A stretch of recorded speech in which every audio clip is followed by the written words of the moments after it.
In this story, we'll see a couple who just moved into this house. What they didn't know before moving in is that they were going to be harassed by a strange neighbor who films their every move. The story you are about to see is loosely based on the footage. Being a YouTuber, I'm used to being filmed. At first, I was a little scared. The camera made me uncomfortable. As my community got bigger and bigger, I felt more and more comfortable being filmed. I thought I was destined to be a public person. That all changed since that one terrifying week. The week someone else filmed me, and I didn't feel so comfortable anymore. It all started during a warm summer night. I was in the upstairs bedroom of my house while my wife was reading a book in the dining room. I was just finishing setting up the room, but the light coming from my neighbor's yard was shining against the window and blinding me. Is he looking for something? I peeked through the window to see what was going on and was shocked by the surprise. That light was not a flashlight. It was a camera. To make it even worse, the camera was filming directly in the dining room of my house, where my wife was. I kept quiet for a few seconds to see if it was a misunderstanding. But no, the man was getting closer and closer with his camera. I opened the window furious and shouted at him. Dude, what's your problem? Oh, hell no. I wasn't going to allow this. I ran to his house and pounded on the door furiously, but no one answered. I know you're in there. Open the door now. Finding no answer, I decided to go back to my house. Let me guess. He didn't open the door? He didn't even answer me. What a weirdo. I've never seen him before. Do you know anything about him? Next to nothing. The whole neighborhood says he lives alone with his mother. He rarely leaves the house and he has everything delivered. And then, how does he bring food to the table? It's a mystery. They say he may have inherited some money, or that he works with computers. Whatever. I just hope that after this he doesn't bother me again. Everything was back to normal. Until one day, I received a WhatsApp message. The message was from an unknown number. I thought it was a fan, but his profile picture was that of the neighbor. The man was casually hugging his mother, looking at the camera with a shy smile. Nervous about what I might find, I opened the video and covered my mouth so as not to scare my wife. I couldn't believe what I was seeing. The video was of our own house, but from inside. Whoever was filming us came into our room where we were both sleeping. The man approached us and filmed both our faces, zooming in on mine. Was this a threat? My wife was not there, so I sent a voice message to my wife telling her what was going on, and furious, I went straight to the neighbor's house. When I got there, I banged on the door furiously, and before I could start yelling, the door opened. On the other side was the stalker's mother. How are you, boy? Do you need anything? I need to talk to your son. Oh, Charlie is in his room. Did something happen? Your son is stalking me and my wife. No. It must be a mistake. Little Charlie would never do that. Little Charlie? The man must have been in his 50s. Come on, let's go to his room together. I'm sure it was all a misunderstanding. We both walked to his room. I couldn't help but feel sorry for this lady. Her heart was about to break. She was convinced that her son was innocent. All the way she talked to me with a big smile, hoping that everything could be fixed. The lady opened her son's door, and even though he was there, sitting on the floor, my attention went elsewhere. The whole room was full of pictures of me and my wife stuck to the wall. They were everywhere. How long had he been harassing us? How did the mother not notice? The answer came immediately. Son, what have I told you about harassing people without telling them? That it's wrong, Mom. Something was wrong here. The stalker was trembling with fear, but he wasn't looking at me. He was looking at his mother. Do you have something to say to the man? Say it. I'm in love with you. All right, now come closer and give him a kiss. What? Please, Mama. I don't want to kiss the man. Do what I told you, you insolent scumbag! I'm sorry, Mom. Sir? I love you. Before I could answer her, the mother grabbed Pear angrily. That's an apology? Say it with more emotion. Mom, I love you, not him. I don't even want to take the pictures of him. You have to love him because I want you to. This is all your fault. If you had taught me how to use the cell phone, I wouldn't have sent him that video. Now he hates me because of you. You sent me the video? I'm sorry, young man. I just wanted to watch it and touch myself. I feel very lonely, and my son can't reach me anymore. No, don't say that, Mom. That doesn't mean that I don't love you, dear. Come, give Mom a kiss. Charlie, we discussed him. He broke Mom's heart. Aren't you gonna do anything? I don't want to kill him, Mom. Don't you love me? Do it, or I won't kiss you anymore. Yes, Mom. His gaze turned to me. He no longer looked like a scared or sad man. His eyes were full of hate and decision. There was no fear at all. He had done this before. Hey, man, I'll leave. I won't bother you anymore. Hey, I'm sorry. He wants to go. Kill him. With that said, the man started to chase me around the house. I was aware that maybe I could defend myself, but this man was going to kill me, and I was not willing to go that far. I quickly ran in the direction of the exit door, and on the way, the man grabbed a knife from the kitchen and threw it at my back. The throw was perfect, but the knife didn't go through me. It hit me on the door side. I got in the car and sped off on my way to my wife's work, and when I got there, I told her everything. We notified the police, but all to no avail. There was no way to prove what happened, other than a video of the man taking pictures. All the rest of the evidence, gone. They quickly deleted the cell phone video and removed the photos from the man's room. My wife and I decided to stop paying rent and move to her sister's house, who welcomed us with open arms. I never heard from that family again. I just hope that the next family I go to will not fall victim to that psycho nanny and her son. Hey guys, I hope you're enjoying the video. If so, please leave a like. And also, a small percentage of people that watch my videos are actually subscribed. If you want to support this channel and make this channel reach the 1 million mark, please consider subscribing. It's free and you can change your mind later. Enjoy. In the video, you can see a girl exercising in her apartment when all of a sudden she hears a knock at her window. She screams when she notices a man trying to get inside her apartment. The man further says that he wants to be her friend. The terrified girl immediately asks the man to leave. The story you are about to see is a dramatized version of this creepy real-life footage. This happened in my earlier days of moving out. I went house hunting with a friend and found this cool apartment in a nice neighborhood. People in the building seemed welcoming, and I didn't think a second more before moving in there. My parents stayed in Utah, so I was on my own in a new city among strangers. Being an extrovert, I easily mix with people. I speak a lot and laugh a lot whenever someone talks to me with a smile. My nature never did put me in a bad place. So when I came across my next-door blue-haired neighbor on the stairs, I behaved the same happy-go-lucky way. Good morning, I'm Catherine, and you are? I'm Randall. Aren't you a peach? Well, have a nice day. I live next door to you, so come by anytime you like. Saying this, he winked at me in a very flirtatious way, which set me off a bit. He was the same age as my uncle, and the way he looked me up and down made me feel awkward. I smiled and left for work. The entire day, I couldn't concentrate.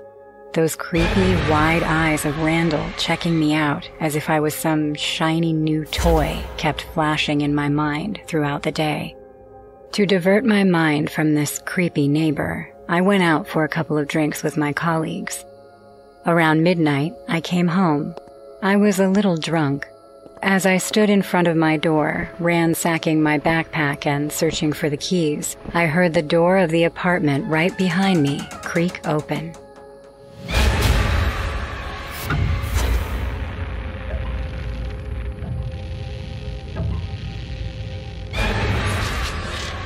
Any trouble, Peach? Turning around, I saw Randall standing behind me, close and smirking. I didn't hear a single footstep, which made me more scared when I saw him standing so close to me. I somehow contained my fear and said, nothing, just looking for my keys. Well, if you want, you can stay the night at my apartment. You won't need keys for that. No thanks.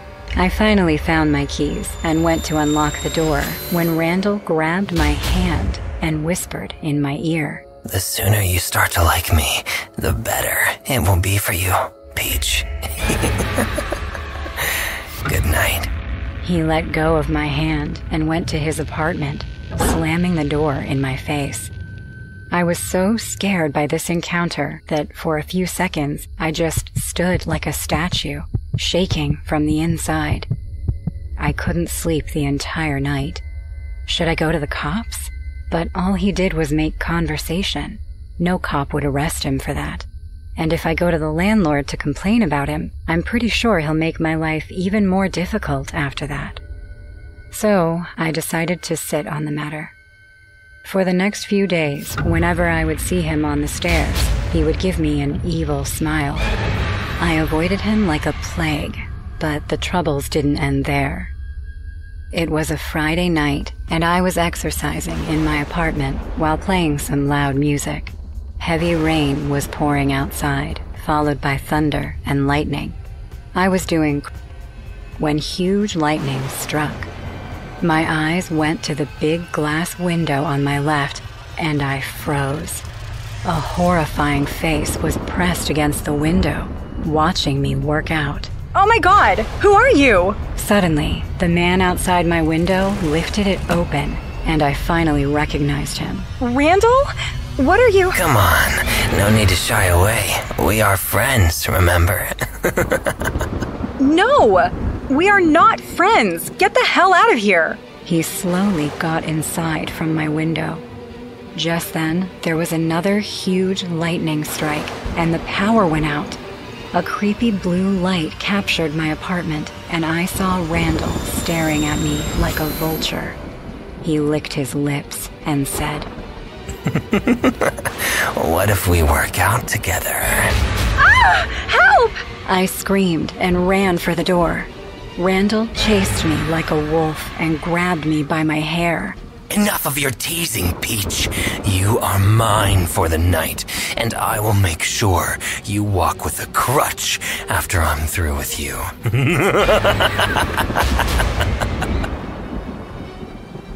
He pulled me away from the door and threw me on the floor. You thought I was joking, huh? You thought you would just ignore me, and that would be it? You are so stupid, little birdie. Now, you'll know what happens when you ignore Randall. I will chop off your wings and hang them to dry. Please, you don't have to do this. I mean, we can be friends, right? Oh, now you want to be my friend. Do you think I was born yesterday? I could see my painful death by this crazy psycho's hand. But I too made up my mind. No matter what happens, I am not going down without a fight. I am no damsel in distress. It's time to be a knight in shining armor and save my own life. I slowly got up and tried my best not to look scared. I then untied my hair, unzipped the jacket I was wearing, and gave Randall a lustrous look. I'm sorry, Randall. I should never have treated you the way I did. I should have listened to you the first time. I'm ready to be your Peach. Just don't be angry with me, please? Really? You mean that? Yes, I do. Why don't we go to my bedroom and have some fun, huh? All right. Good that you've finally understood the rules of this game. You are a peach, after all. I slowly turned around to walk to my bedroom. My phone was there, and I just needed one single opportunity to grab it and lock myself in the bathroom before Randall could lay his hands on me. As soon as we entered the bedroom, I went to grab my phone, but Randall was way smarter than I thought. He twisted my arm after grasping it with his inhuman strength. I screamed in writhing pain as my bones snapped. Ah! Don't try to act smart with me. You are not the first girl I'm gonna be assaulting tonight.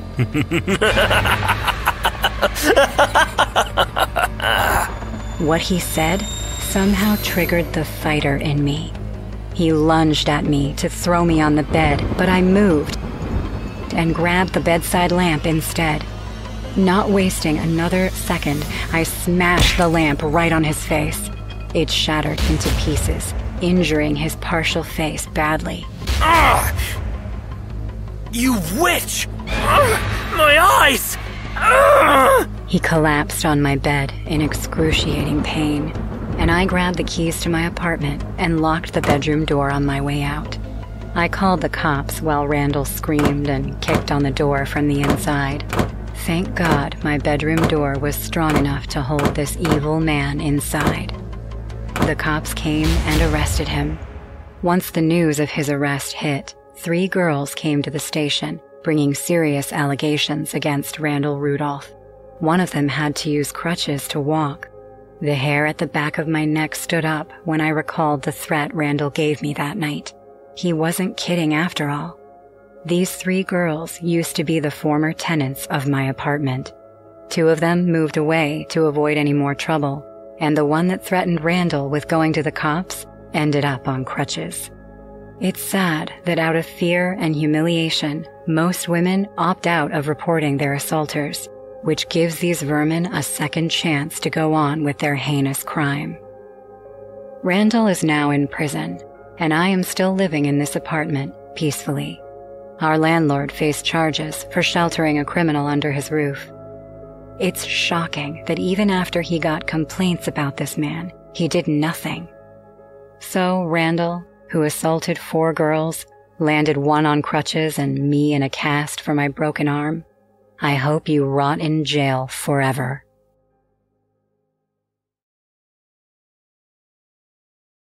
After moving into a new house, a couple's neighbors started keeping an eye on them.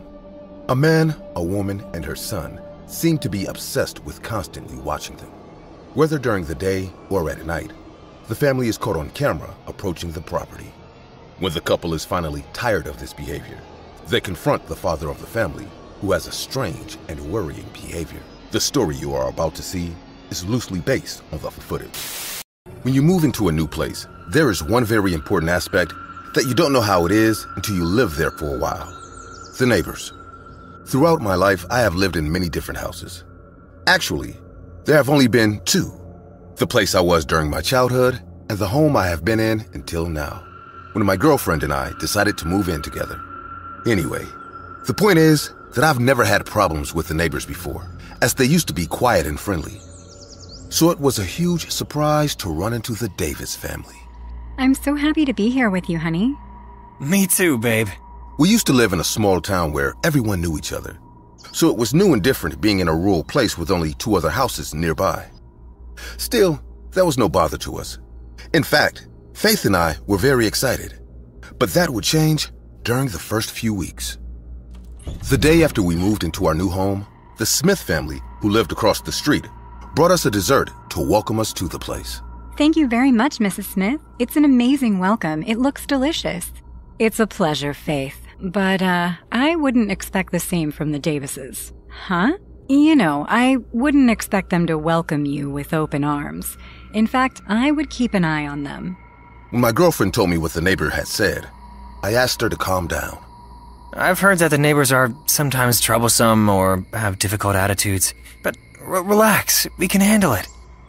In fact, the days passed and they hadn't even spoken to us, so I figured they were just loners. Until during a Friday before going to work, I went out to the garden. It was then that I realized, there, on top of the fence that separated the houses, was a teenage boy with brown hair and a thick complexion, looking through binoculars. Suddenly, at his side, appeared Mr. Davis, an old man with gray hair and a mustache, who was wearing glasses and a cap.